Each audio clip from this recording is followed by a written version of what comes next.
Army chief की मुद्दत मुलाजमत में तोसी का कानून जो कि अभी हाल ही में 4 नवंबर को जिसका गज़ट नोटिफिकेशन हुआ और ये अवेलेबल है।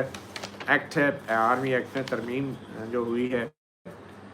और इस कानून के हवाले से कुछ ओवरसीज़ पाकिस्तानी तज्ज़ियाकार जो हैं, या तो वो जानबूझ के ये तासुर देते हैं कि ये कानून की अवेलेबल नहीं है, हालांकि ये एक पब्लिक डॉक्यूमेंट है, गज़ट नोटिफिकेशन है। नेशनल असम्बली की वेबसाइट पे जितने कवानीन पास होते हैं वो अब देखिए इसके ऊपर लिखा हुआ है, ये सेनेट सेक्रेटेरिएट, ये सेनेट की से जो पास हुआ उसको गज़ट नोटिफिकेशन कर दिया गया। और ये पास हुआ जनाब ये 2024 में अक्टूबर में, जब वो 26वीं यानी तरमीम के ऊपर पूरी अपोजिशन रोला डाल रही थी तो उस साइड में ये भी पास हो गया। और इसकी ख़ास नुकात ये थे कि नंबर 1, जो जनरल बाजवा की एक्सटेंशन के लिए पहली बार कानून बनाया गया था सुप्रीम कोर्ट के कहने पे 2020 में, वो कानून भी मेरे पास है। उसमें आर्मी चीफ की पहली बार मुद्दत मुलाजमत मुकर्रर कर दी गई थी। तो पहले तो ये था ना कि वो 60 साल का होके रिटायर होता था, तो फिर उन्होंने कहा जी नहीं, 60 साल का अगर वो हो भी गया है तकरीबन, या 1 साल पहले अगर वो आर्मी चीफ बन गया है, तो 2020 में कानून आया कि जनाब अब ये 3 साल के लिए हो गया आर्मी चीफ, चाहे वो 60 साल का हुआ है या नहीं। अगर वो एक दफ़ा लग गया और फिर 60 साल का हुआ, फिर वो 62 साल की उम्र यानी 3 साल तक रह सकता है। और उसमें यह भी कह दिया गया कि उनको एक्सटेंशन भी दी जा सकती है 64 साल की उम्र तक। ये जनरल बाजवा की एक्सटेंशन का कानून था जो 2020 में लाया गया था। तो फिर ऐसा हुआ कि जब जनरल आसिम मुनीर को आर्मी चीफ अपॉइंट किया गया 2022 नवंबर में, तो उस वक्त वो जनरल बाजवा वाला कानून था, तो उनको 3 साल के लिए अपॉइंट कर दिया गया। अब उस 3 साल में जनरल बाजवा वाले कानून के तहत भी एक्सटेंशन भी हो सकती थी, रीअपॉइंटमेंट भी हो सकती थी। मगर हुआ ये कि जब 26वीं आईनी तरमीम के लिए शहबाज शरीफ की हुकूमत ने 2/3 अक्सरियत हासिल कर ली और इंतहाई अजीब तरीके से, तो जाहिर बात है उसमें शहबाज शरीफ का कोई कमाल नहीं था कि लोग शहबाज शरीफ की मोहब्बत में जो सियासतदान हैं वो 2/3 अक्सरियत उनको दे दी थी नहीं। ये जिनका कमाल था ना, जिन्होंने 2/3 अक्सरियत इकट्ठी करके शहबाज शरीफ साहब की झोली में डाली, उनमें से उन्होंने शहबाज शरीफ साहब से कहा कि ये 2/3 अक्सरियत आप इस्तेमाल करें और इसमें से ये जो सादा अक्सरियत है ये हमें देते हैं, हमने भी एक अपना कानून करवा दिया। उन्होंने करवा दिया। वो क्या था जी, आर्मी चीफ की मुद्दत ओहदा में 3 साल से 5 साल की मुद्दत कर दी कानून के अंदर। अच्छा, जब ये अक्टूबर 2024 में 26वीं यानी तरमीम के साथ नथी करके ये कानून जो है वो मंजूर करवा लिया गया, तो उस वक्त मैंने PTI के रहनुमाओं से भी पूछा था मुख्तलिफ कि भाई ये जो आर्मी चीफ के एक्सटेंशन का कानून है वो अभी भी MJ TV पे पड़ा हुआ है। मेरे ख्याल में ये 26 अक्टूबर की बात है, या सॉरी ये 23-24 अक्टूबर की बात है, MJ TV के उसमें आप देख सकते हैं। तो PTI के कुछ कारकुन कह रहे थे कि हमें तो पता ही नहीं था कि ये भी कोई कानून है। लेकिन चंद PTI के लोगों ने बताया कि बैरिस्टर गौहर अली खान ने 26वीं यानी तरमीम का बिल पेश होने से पहले एक पार्लिमानी पार्टी की मीटिंग थी सुन्नी इत्तेहाद कौंसिल के नाम से, जो भी, उसमें ये बताया था कि ये आर्मी एक्ट का कानून भी आ रहा है और सारा कुछ बताया था कि इससे आर्मी चीफ की मुद्दत जो है वो 5 साल हो जाएगी। मगर फिर एक PTI के मेंबर ने कहा कि हमें कुछ नहीं बताया गया कि इस पर हमने करना क्या। मतलब बैरिस्टर गौहर अली खान ने भी ये नहीं कहा पार्लिमानी मीटिंग में कि हमने इसका इख्तलाफ करना है, यानी उनका कुछ रिकॉर्ड नहीं हुआ इस कानून के ऊपर। अच्छा, दूसरी बात यह कि हुकूमत ने भी इसको चुपके से, वो जिसको कहते हैं ना कि बच्चे को कड़वी गोली जो है ना वो टॉफ़ी दिखा के दे देते, तो बच्चे को जैसे तवज्जो हटा के कड़वी गोली खिला दी, तो ये भी एक ऐसी गोली थी कि जो 26वीं यानी तरमीम के हवा डरा के 2/3 से 1 अक्सरियत वाली गोली भी साथ, 2/3 शहबाज शरीफ साहब की और अक्सरियत हमारी, कि हमारा भी एक कानून है, छोटा मोटा कानून है, 5 साल की मुद्दत करनी है, वो हो गया। तो PTI के कुछ कारकुनों को मैंने जब इंटरव्यू किया था 26वीं यानी तरमीम की मंजूरी के दिन पार्लियामेंट के बाहर, तो उन्होंने ये माना था कि बैरिस्टर गौहर अली खान को इसका पता था, मगर कोई वाज़ेह पोजीशन पार्टी ने नहीं ली उसके बाद। अच्छा, फिर उसके ऊपर रिएक्शन भी कहीं से नहीं आया। आपको याद होगा एमजे टीवी वाहिद टीवी चैनल था तमाम मेन स्ट्रीम टीवी चैनल में से, जब जनरल बाजवा की एक्सटेंशन का कानून मंजूर हुआ था तो मैंने बाहर खड़े होके नून लीग के पार्लियामेंटेरियंस को, पीटीआई के दीगर को कहा था कि ये आपने क्यों वोट दिया एक्सटेंशन के कानून, क्या वजह थी। और जनरल बाजवा ने ख़ास तौर पे जो नून लीग के साथ किया था उसके ऊपर मैंने राना तनवीर से जब पूछा कि भाई आप तो कहते थे कि खलाई मखलूक ने इलेक्शन चोरी किया 2018 का और आप वोट दे रहे हैं उसी जनरल बाजवा को। तो राना तनवीर साहब का कहना था कि हमने तो वो खलाई मखलूक जो था ना उसको कहा था। मैंने कहा तो खलाई मखलूक कौन थी? तो राना तनवीर साहब ने कहा हम तो खलाई मखलूक इलेक्शन कमीशन को कहते हैं। ये तो हाल था नून लीग का। जनरल बाजवा की एक्सटेंशन को भी वोट दिया और फिर ये इस नए कानून में भी 5 साल की मुद्दत की एक्सटेंशन को भी वोट दिया। और फिर वो जो एमजे टीवी के क्लिप्स थे उस वक्त भी हमारे मेन स्ट्रीम मीडिया की हालत देखें कि वो एमजे टीवी के क्लिप्स जो है सारे मेजर टीवी चैनल्स पे उन्होंने चलाए, अपना कोई इंटरव्यू करने वाला रिपोर्टर इस इशू के ऊपर नहीं था।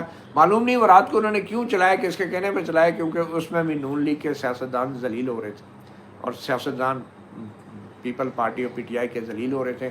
तो मेन स्ट्रीम पर भी चलवाए गए वो clip. PTV channel main stream TV channel का अपना कोई रिपोर्टर या इंटरव्यू नहीं था। तो बात करने की यह कानून की तरफ आते हैं कि अब ये डिबेट क्या है, बहस क्या है। अच्छा, मैंने शुरू में कहा था कि कुछ ओवरसीज़ जो पीटीआई के लोग हैं वो ये तासर दे रहे हैं कि ये कानून तो है ही नहीं कहीं और ये इसमें तो कन्फ्यूजन है कि भाई ये इसमें आप नोटिफिकेशन होना है या एक्सटेंशन होगी या रीअपॉइंटमेंट होगी या क्या होगा। तो वो मैं आपको थोड़ा सा एक्सप्लेन कर दूँ। ये कानून जो 2024 में ये पीडीएम ने पास किया है और पीटीआई के मुताबिक उन्हें पता नहीं चला तो इस कानून के मुताबिक जो आर्मी चीफ़ की मुद्दत है जो पहले 3 साल थी वो आर्मी चीफ़ की मुद्दत 5 साल कर दी गई। और चूँकि ये कानून अक्टूबर 2024 में पास हुआ था और आर्मी चीफ़ जो मौजूदा हैं उनकी अपॉइंटमेंट 2022 में हुई थी, तो 2023 में हुई थी, नवंबर 2023 में। तो और वो 3 साल का नोटिफिकेशन उनका जारी हुआ था। तो कानून में जब 5 साल हो गया तो सवाल ये पैदा हुआ कि क्या ये अब नया नोटिफिकेशन जारी होना ज़रूरी है कि नहीं। और ये जो सवाल पैदा हो रहा है और ये जो डिबेट हो रही है उसमें कुछ आसार ऐसे नज़र आ रहे हैं कि इसको नून लीग वाले भी छेड़ रहे हैं, नून लीग वाले भी इस बहस को बढ़ा रहे हैं और बड़े खुशी खुशी ऐसे सवालों के जवाब देते हैं कि नहीं मेरे ख्याल में वो तो अब हो गया, सब हो गया, लेकिन सवाल करवाते भी हैं। अच्छा, और फिर सुहेल वड़ाइच साहब जो स्पेशली बेल्जियम गए, ब्रसल्स गए, आर्मी चीफ से जो सवालात किए उसमें एक आध सवाल ऐसा भी था कि जिसके जवाब में वो 10 साल का मंसूबा भी नज़र आया कि हम 2035 तक ये हो जाएगा वो हो जाएगा। और जो उनको बुलाने वाले थे वो भी माशाल्लाह से नून लीग के ऑर्गेनाइजर थे, वहाँ पे सपोर्टर थे।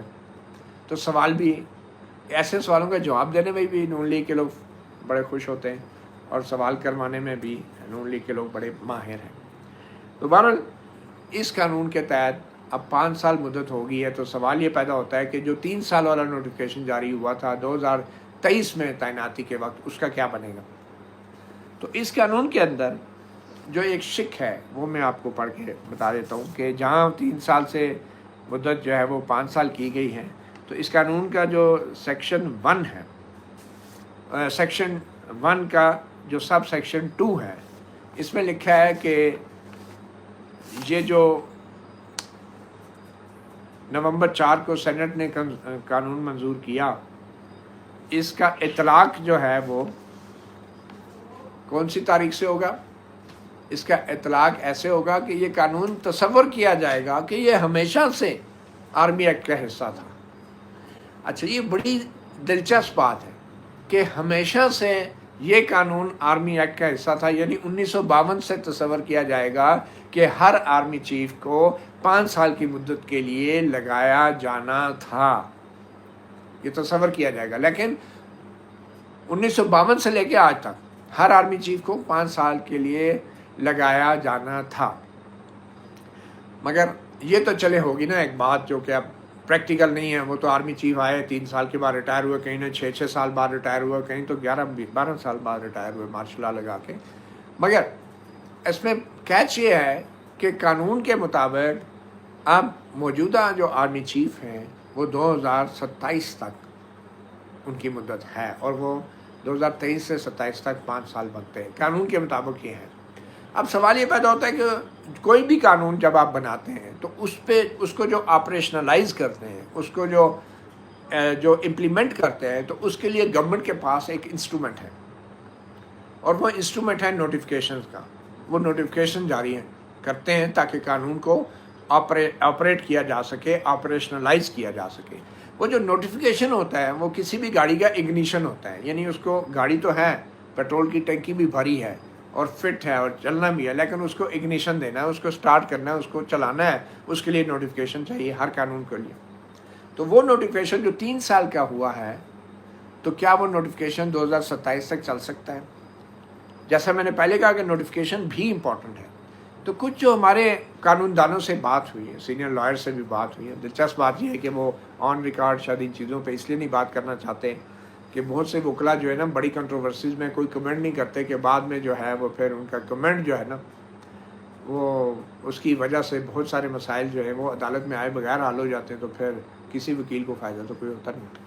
तो बहरहाल जितना हमारी बात हुई है उससे ये क्लियर हो गया है कि जो नोटिफिकेशन है उसकी एक अपनी अहमियत है, और अगर वो पहले 3 साल का हुआ है तो अब भी एक नोटिफिकेशन, चाहे उसको आप क्लैरिफिकेशन कहें, चाहे आप उसको एक वजाहत कहें, चाहे आप उसको एक एडेंडम कहें, कोरिजेंडम कहें, अमेंडमेंट कहें, नोटिफिकेशन में कुछ ना कुछ तो आना चाहिए। और सवाल ये पैदा होता है कि अगर नहीं आता, लेट से कि वो कानून तो है, कानून में लिख दिया ये नोटिफिकेशन की क्या ज़रूरत है? तो अगर कानून में लिख दिया है नोटिफिकेशन की क्या ज़रूरत है, तो फिर जो पिछला नोटिफिकेशन जारी हुआ है उसकी भी ज़रूरत नहीं है, उसकी भी कोई अहमियत नहीं है। तो इसका मतलब है जो चीज़ कानून में लिख दी गई है तो उसके बाद जो नेक्स्ट आर्मी चीफ अपॉइंट जब भी होगा, चाहे 5 साल बाद हो, चाहे 10 साल बाद हो, तो उसके लिए भी फिर नोटिफिकेशन की ज़रूरत नहीं होगी क्योंकि कानून में लिख दिया है। तो इसलिए जो हमारी मशावरत हुई है वकला से, उसमें एक चीज़ क्लियर है कि वो जो 3 साल वाला नोटिफिकेशन है उसमें अमेंडमेंट जो है कम से कम वो ज़रूर एक रिक्वायरमेंट होगी, और अगर नहीं होती तो जहाँ पे कानून पे अमल हो रहा है तो नोटिफिकेशन क्या भेजता है, कौन पूछता है? और वैसे भी कौन सा किसी ने अब इन अदालतों में जाना है, इन अदालतों में कौन सा सुप्रीम कोर्ट और कौन सा हाई कोर्ट, कितने जाए, केड़े पासे जावा, मंजी कितने डावा। आजकल जो है ना वो पब्लिक इंटरेस्ट के जो लॉयर्स हैं वो ये गाना गा रहे हैं, मैं केड़े पासे जावा, मंजी कितने डावा। अब तो लोग भी जो हैं वो आप देखें ना कि एक अपीलें नहीं अगर हाई कोर्ट में लगे इन सजाओं के ख़िलाफ़ तो बाकी किसी को कौन सुनेगा। वो आईनी बेंच बन गए, तो अगर जाएंगे भी तो उन आईनी बेंच में ये मामला जाएंगे कि जो आईनी बेंच जो है वो आपको पता है जो इलेक्टेड नहीं है, वो सिलेक्टेड है, क्या कहते हैं जो भी है। तो ये तो एक पहलू हो गया।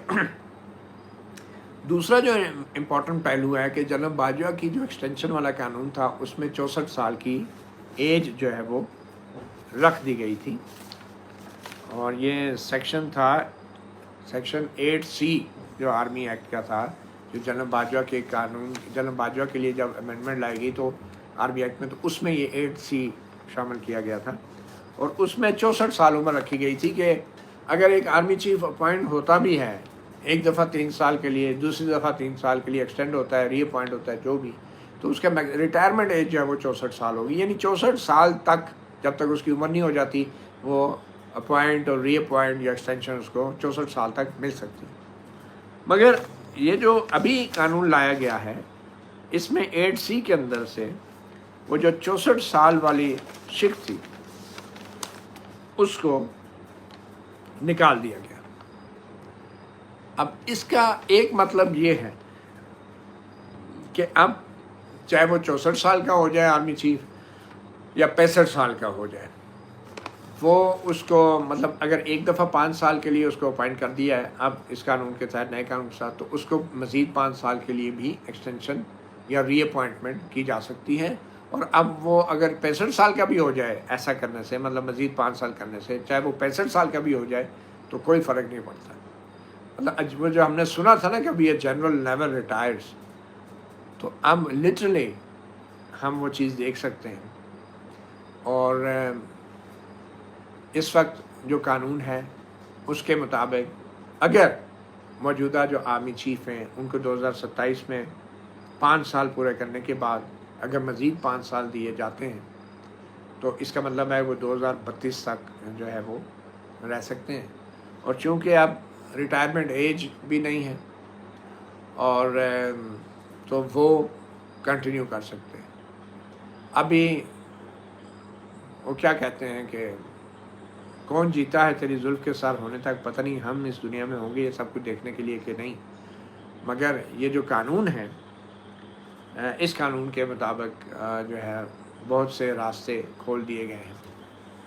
सियासतदानों ने जिस शाख पे आशियाना बनाया था, बज़ाहिर लगता है कि वो शाख खुद शहबाज शरीफ जैसे सियासतदान और हुक्मरान जमात नून लीग जो है वो शाख उन्होंने काट दी।